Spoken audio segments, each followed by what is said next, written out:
It became a Mr. T on wheels. Did you give a picture to the producer? Yes, I did. Would you like to see it? Yeah.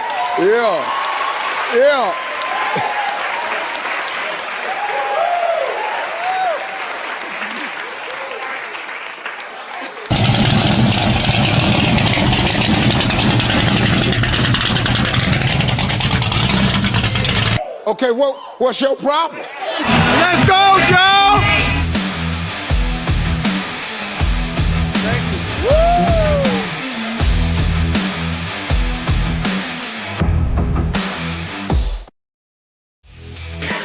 Okay, so here's the story on the car. This is when I first bought it in 1982. I was 22 years old, and this was the early 80s look. I was able to change the color, do more body work on the car. Then, June of 1999, my front wheel came off and it ripped the fender, which led me to the early 2000s look.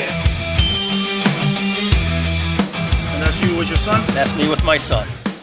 In November 2014, I got rear-ended, which led me to my fourth build, which is what you see today. So that's the history on the car. I've owned it 44 years with 4 color changes.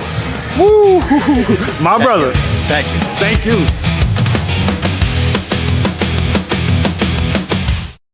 Always been into cars since I was a kid, and now I finally have the real thing. Hi, I'm Joe Barra. This is my 1972 Corvette that I've owned for 44 years. It presently sports a blown 502 motor, 703 horsepower, 671 blower, twin Spall fans, HEI magneto ignition, twin 775 blower carbs. All gold plating is 24 karat.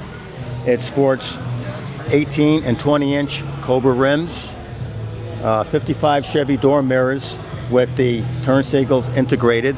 The color is black with a purple flake and has 69 Camaro taillights in it. The hardtop, which I don't have, has 67 Shelby scoops molded in the side of it. Took the car down to nothing but a body on the frame 4 times. A lot of people claim it looks like a Hot Wheels car, which it does. I bought my first Corvette at 12 years old. It was called a Corgi toy, which is a little bigger than a Matchbox, and it was just love from then ever since.